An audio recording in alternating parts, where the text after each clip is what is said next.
nebi maxamed sallallahu calayhi wasalam waxa uu dhahay 4 waxyaabood oo jirka bini'aadamka jira u keenaya: hadalka badan, hurdada badan, cuntada badan, kulanka badan ee dadka kale aad la yeelanayso. 4 waxyaabood oo baabi'iya jirka bini'aadamka: walwalka, murugada, baahida ama gaajada, habeenkii oo aad waqti dambe aad seexato ama jiifsato.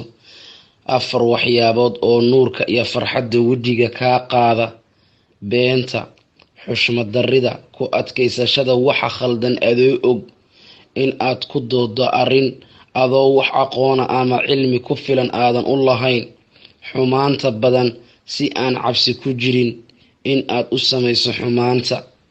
4 waxyaabood oo kordhinaya nuurka iyo farxadda wejigaaga: taqinimada, daacadnimada, deeqsinimada, in aad dadka caawiso iyagoo ku weydiisan. 4 waxyaabood oo irsaaqada yaraysa ama joojisa: hurdada salaada subax kadib ilaa qoraxda ka soo baxayso, salaad la-aan ama sunno la-aan, caajiska, khiyaanada. 4 waxyaabood oo irsaaqada kordhisa ama badisa: tukashada salaatuleylka, in aad mar waliba allah u toobad keento, sadaqada badan, xuska allah oo aad badiso. nebi maxamed nabadgelyo iyo naxariis korkiisa ha ahaatee waxa uu dhahay in aad iga gaarsiiso dadka xataa hal aayad ha ahaatee maalinta qiyaamo ayay wax ku taraysaa. nebi maxamed sallallahu calayhi wasalam waxa uu dhahay jooji wax waliba oo aad samaynayso marka aad aadaanka maqasho, xataa qur-aanka markaad akhrinayso jooji. qofkii hadla marka uu aadaanka dhacayo ma awoodi doono inuu shahaadada qiro marka uu dhimanayo. allaahumma acinnii calaa dikrika wa shukrika wa xusni cibaadika. duco aad u fiican ayaan kuu soo diray, bal qiyaas haddii 1,000 qofood ay akhriso markaad u dirto.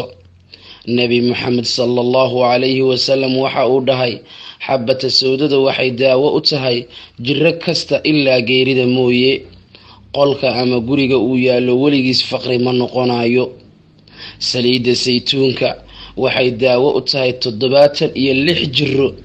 biyaha samsam waxa aad u cabtid ayay dawo u tahay. iniin kasta oo rumaanka ah waxa ay leedahay dhibic biyo jannaad.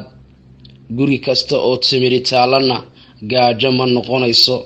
fadlan sii gudbi si ay kuugu noqoto sadaqatu jaar. walaalkaaga ayaa u baahan inuu dhagaysto ama akhristo. fadlan waxaad ka helaysaa ajar iyo xasanaad aan la soo koobi karin marka aad maqasho ama aad dhagaysato codkan.